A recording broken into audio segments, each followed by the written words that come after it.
I think that AI absolutely can be conscious. I think that, in fact, today's models may already be, to some degree, conscious.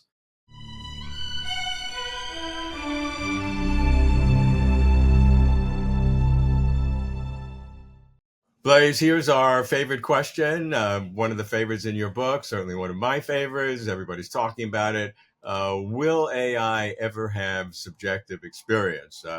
Will AI ever be conscious in a way similar? Won't be exactly the same as we are conscious for obvious reasons, but will there be a similar kind of thing? How do you begin to answer or address that question? This is a great one, and one that I've been thinking about a lot over the last few weeks and months. So really, especially since after I stopped, after I put down my pen, from writing this book. Although I do talk about it in the book a bit. Yes, I think that AI absolutely can be conscious. I think that, in fact, today's models may already be, to some degree, conscious. This is a tricky one because for a lot of people, consciousness comes along with a lot of baggage, whether that is, a soul or universal rights or intrinsic value in the universe. And in a way, I'm not even sure that I want to push back against those things, except to point out that I think consciousness, at least to some degree, is very common in biology. I think that Lars Chitka wrote this wonderful book. He's a bee ethologist, and he wrote a book called The Mind of a Bee last year, which makes, I think, a very robust case for consciousness in bees. So the idea that all consciousnesses are the same, or that they imply a kind of flat ontology, doesn't make a lot of sense to me. So one of the things that has come up a lot in philosophy is this idea of philosophical zombies, that you could conceivably have a being that behaves just like a person, but that is dead on the inside, that has no subjective experience. And for a long time, this was like something that people talked about in bars, in the philosophy department or whatever, but more of a thought experiment. But now we have real life thought experiments, right, which are LLMs that that in many cases can behave very convincingly like people, but most, especially most researchers, are very cautious about attributing anything like consciousness to those systems. I think that there's a misapprehension at the heart of that, which is the idea that consciousness is somehow not behaviorally relevant, or that it's not functional, that it's an epiphenomenon, or something that just like comes about through the operations of our brains, but that can either be there or not be there without affecting behavior. And I think that's wrong. One way to see the problem is, if I ask you, Robert, are you conscious? Like, are you conscious right now? And you think for a moment, and then you say, yeah, I'm conscious. Then, if you believe that consciousness is an epiphenomenon, meaning that somehow the computations happening in your brain give rise to consciousness, you have to now have an account for how that somehow ethereal thing comes back around and influences the neurons in your brain to generate the yes that came out of your mouth. Or you have to believe that your saying I am conscious actually has nothing to do with your consciousness, that your consciousness is not causally connected to that. And I find both of those ideas silly. I think epiphenomenalism is not terribly well advanced today in consciousness studies for the reasons that you say. The so-called foam on the wave is something to consider, but a very small percentage, I think, would come to that view. There are very divergent views on consciousness, as we know. So you have a very high degree of confidence that AI, in fact, sounds like 100% confident that AI can, in principle, be conscious. Yes. And even in some sense, it might have some forms of consciousness today, if I'm getting you right, and that the analog would be to lower level biological creatures, which might have some form of consciousness. And there might be a parallelism between what we have in AI today and ultimate consciousness in AI, and the biological minimal consciousness in very low levels on the phylogenetic scale, and human consciousness. I would actually go a little bit further, and this really relates to thinking that we've been doing on the team in Paradigms of Intelligence, which I lead at Google, about the functional role of consciousness. Like, what really is it about? What's it for? Why did we evolve it? I think we have a much better grasp on that now than we did, even a year ago. The basic story is that if you are in an environment where there are a lot of other beings, a lot of other agents like you, and of course, whenever you have life, the most important thing in your environment is other life, and in fact, often other life just like you. That's life reproduces, so you'll almost automatically have other beings like you in your environment. When those beings become really important, then you need to be able to model them in the same way that you model, And peaches that's in an where you got orchard. into the theory of mind is the Yeah, fundamental linchpin in your way of thinking there, which I really it like is. in the Yeah. book. The book does that very well, bringing in theory of mind as a way to explain the importance of consciousness. Exactly, and the key insight there is that if with the moment you start to think of yourself as being part of the environment, as being embedded in the environment along with those other agents, then something really interesting happens, which is that you have access to some internal variables, if you like, to some internal state that you can't directly observe in others. So I know that when I smile, I'm happy.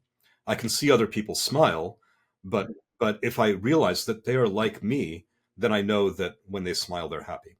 And that's really important. That kind of insight into what's going on in other people's heads is fundamental in order to be able to cooperate with them, in order to be able to form societies, to teach and to learn, to do all of these very, very basic tasks. And the moment you start to have that theory of mind, and start to think about yourself as an agent and think about your own thoughts, you create what Douglas Hofstadter called a strange loop. It's a little bit like if I were to aim this webcam at the screen and you get that sort of infinite hall of mirrors effect, that happens. And I think that's what consciousness is. Yeah, and the approach that you have to consciousness is entirely coherent. The one thing that you don't address is the concept of how do you have the mental states that we have instantiating in physical states. The cognitive psychologist, scientist Jerry Fodor put it. We don't. It's not that we don't have any idea how a mental state could be instantiated in a physical state. Is that we don't have any idea about what it would be like to have an idea how a mental state could be instantiated in a physical state. And he said that several decades ago, but it's not clear that any progress has been made since then. Well, what you've just described is very closely related to Chalmers's hard problem of consciousness, or to what Searle, who invented the Chinese room, had to say about if you simulate a storm on a computer, then the chip isn't wet. Right. And then he famously said, well, therefore, if we imagine that a chip simulates consciousness, like, or simulates mental states, why would we believe that it has mental states? That for him was the sticking point. I disagree. I mean, as I guess will be unsurprising. I think that there's a misunderstanding about the nature of computation in those accounts, and in particular, why am I talking about computation? I'm talking about computation because it relates to the mapping between a physical system and anything that you might call a state, or a thought, or a function. And this is the field that was pioneered by Alan Turing and John von Neumann and many others. But the thing is, when in von Neumann's model of computation, which is based on cellular automata, it's based on sort of grid worlds. There is something a little bit new in that conception of computation that isn't there in Turing's model of computation, which is there is a head that can move back and forth on a tape, reading and writing symbols. That's true, but the thing is, the tape and the head are not made of symbols. So there's not any sense in which the computation can kind of eat its own tail and generate itself. Whereas in von Neumann's version of computation, these grid worlds, a computer can literally make another computer. It can copy itself. In other words, it's embodied. And that is how life works. It's how life has to work, even in order to reproduce. So, its states involve the manipulation of the matter that it is itself made out of. Now, if you ask a question like, is a simulation of a calculator still a calculator? The answer is obviously yes. If you have a machine that you type 2 + 2 into and you get 4, then no matter how many levels of Right. virtual machine or emulation there, it's the real thing. It's not a fake calculation. Correct. Sure. So if you believe that mental states are fundamentally about information, that affects how we behave, that affects how we think about ourselves, how we think about others, then this idea of how is it physically embodied, I think is addressed fully by Turing and von Neumann in their generalization of what it means to compute. Yeah, and again, you're using the concept of information broadly as it can affect, quantum mechanics. Anything in the universe can be information, and if the same information is the information of our mental states, then your argument is coherent. Exactly. As Gregory Bateson said, a bit of information is a difference that makes a difference. So if it makes the same difference, but it's stored in a different way, it's the same information. And the ultimate question is, when you're dealing with consciousness, does it fall in that same categorization? Right. Because I think that the fundamental assumption that you're making, and very legitimate, is two things. One, the importance of computation, as you said it, and that it's multiply realizable from Hilary Putnam and others. Which leads to the concept of functionalism. As long as the same functions are being achieved, the medium, brains, computers, DNA model, it doesn't matter. If you achieve precisely the same functions, you'll get precisely the same output. So exactly. Computational functionalism is the fundamental theory of consciousness which underlies your entire position. Is that correct? It does. It does. And I think it underlies all of life, too. Life is full of multiple realizability. And anytime you look at, for example, the fact that a cell can have either aerobic or anaerobic respiration, as means to generating ATP, to generating energy. This is how life works, right? Everything has functions that are needed by other parts of life. The kidney serves certain functions for the body. So it's okay if we want to use the word kidney only for the meat part and not for a dialysis machine, but we should not confuse ourselves that that's anything more than a linguistic difference. This is like saying, if we call a bird wing and a bat wing and an insect wing all wings, we're using the word wing functionally, and that's how nature uses it too. And totally agree when it comes to wings and kidneys and hearts. The question is, does that same approach work with the mental states, the intentionality, the aboutness that is consciousness? And I am, shall we say, less convinced that computational functionalism is the obvious and overt only theory of consciousness. Well, you're definitely not alone in that. There are many people who balk at that mental step. But the thought experiment that Chalmers and Susan Schneider and others have proposed is the one where you imagine that a neuron in your head is replaced with a computer that has the same inputs and outputs, right? And so nothing changes with respect to the rest of the brain. And then of course you can say, well, what about 10 neurons? What about 1 million neurons? What about all of them? They imagine that maybe as you replace neurons with different versions, right, running on silicon, maybe your behavior would remain the same, but your consciousness would dial down like the volume knob on a stereo. And I just don't believe that. Yeah, in fact, you call that silly in the book, if I remember it correctly. You're a little bit defensive. You don't want to be insulting. But you're an honest guy, so you said it's silly. I think it's silly. And so this is in a sense, the old ship of Tarsus. You replace a board on the ship, and one board, two boards. When do you replace the whole ship? Is it the same ship? Applied to the nature of consciousness. I actually think John Searle predated Chalmers on that. He had a paper in 1992, not well known, where he had a similar argument, and there might have been some even before him. But then others, Michael Tye, had various options. One is that nothing changes at all, because you're as you nicely put in the book, you scoop out the inside of the neuron and put in some other stuff in the neuron, and the outside, the action potentials remain the same, so it remains the same. That was a very good metaphor or explanation to use. That is one explanation, but there are others. The fading qualia, that it would gradually wink out like a rheostat on a light, multiple realization. I mean, there are a lot of different possibilities which are logically possible. I think, in a way, are involved in a circular reasoning by using that to prove functionalism, but I think you're assuming computational functionalism in order to call that analysis silly. Well, I think I would take it a little further.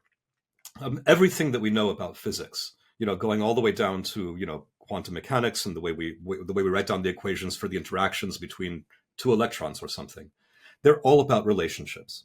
It's all about how things interact. So, my view, not just of computation or even of life, but of physics itself, is that everything is about relationships between A and B. There's no ultimate reality beyond those relationships, and that's nature's paint set, if you like. It's constantly scooping out the insides of something and replacing it with something else that does the same or something similar. And we are made out of relationships, relationships between parts that themselves have parts that also have relationships, and so on. So I think that anything that imputes an essence to those parts independent of their relationships is actually incoherent. Yeah, and that would apply to everything. And the question is there an asterisk that says except consciousness? Yeah.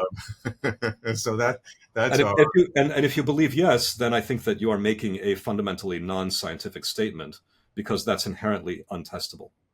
Yeah, certainly it's on anything that be outside of science would be untestable by definition. Right. But that doesn't make it absolutely wrong. I mean, No, we can believe anything we want to believe, but this is similar to Descartes saying, if I poke a stick, at a squirrel and I begin to eviscerate it and it screams in pain and is writhing on the floor, I know that it's not really experiencing pain because it doesn't have a soul, and I'm certain of that because of my faith. I'm sure there are many smart people other than you and I who have dealt with this question, and the concept of computational functionalism has been attacked on both sides. Roger Penrose famously dismisses computation in his whole approach, which is a bit on the periphery, but it is a strong one. And functionalism has been attacked by very sophisticated philosophers. Ned Block, when he was at MIT. So I just want to put on the table that you are assuming computational functionalism, both aspects, which relate together very well, as the fundamental theory of consciousness. But that is certainly not a consensus position among some very smart people. That's absolutely correct. It is not a consensus position. I'm not even sure that I'm in the majority on it. My friend and colleague Blake Richards and I have just submitted a comment on Anil Seth's piece in Brain and Behavioral Sciences, where he argues against computational functionalism. We're arguing for. So many people disagree about this. But I think we're right, and one of the reasons that I think we're right is because at its most fundamental, and this is not just about consciousness, but about life, about biology itself. Life is about functions. It's about ecologies of functions that depend on each other. A rock, in a prebiotic universe doesn't have any function. It can't be broken. If I, crack it in half, I now have two rocks. But on the other hand, the moment I have a tool, for instance, like an obsidian knife, now it can be broken because it's purposive, and purposiveness comes at the same time that life does, and it's also it can be precisely mapped to computation. So a computational function and a function in the colloquial sense of something that is useful for doing something mean the same thing when you take an embodied approach to what computation is, and life constantly replaces, one instantiation, if you like, of a function with another one. Evolution does that all the time. Anytime we have an alternative metabolic pathway that springs up, or or in technology when we figure out how to use a screwdriver instead of our fingernails to to do a certain action, or when you're shipping a package, if it goes by air but rather than by freight, right, the function is to get the package from one place to another. So this idea of multiple realizability and the idea of purposiveness, in my view, absolutely go together. And there's nothing magical or special about mental states that puts them somehow outside of this idea of function or purpose. The example that I've sometimes given about why I get so maybe frustrated is too strong a word, but why I'm baffled by the idea that consciousness would somehow be different from everything else in this regard is that Descartes had the idea that animals are machines, meaning that they obey the laws of physics, and people are mostly machines, but we must have an immortal soul as well. And so if you injure a squirrel or something and it's writhing and screaming in pain, you know that what's happening in the squirrel is just mechanical responses. It doesn't really feel anything because it hasn't got a soul. Now, I don't know how to argue against Descartes, about that, right? If he's saying, well, I just know that that I've got a soul and I know that it hasn't got a soul, then there's nothing I can say in response. Certainly that's true, but I don't think it's fair to characterize the people who think that consciousness may be an exception by the Descartes example. There are dozens, if not hundreds, of much more sophisticated ways of thinking than the Descartes example, which is very emotional and obviously wrong. So I would not think it fair just to use that example to defend your position. Well, what I would say is that relationships or interactions between things are kind of the only game in town, in the sense that even at the most fundamental level of the equations of quantum mechanics and how one wave function interacts with another, like we don't know anything about wave functions other than how they interact with other wave functions or with themselves, and that's true of all of the laws of physics. They're about relationships. So, when you start to get more complex configurations of matter that engage in relationships with others, like people, right, who engage in relationships with other people, this idea of multiple realizability, I think, is deep in the universe, and the idea that relationships are at the heart of what is and define what is, as opposed to a more essentialist view that says things are something independent of our other relationships with everything, I think is much better supported by the science, by the physics itself. We don't know what essences could even mean if they're not about how things interact with other things. Thank you for watching. If you like this video, please like and comment below. You can support Closer to Truth by subscribing. Closer to Truth is now accepting your tax-exempt donations. Please come to closertotruth.com/donate. Thank you very much for supporting us, and thanks for watching.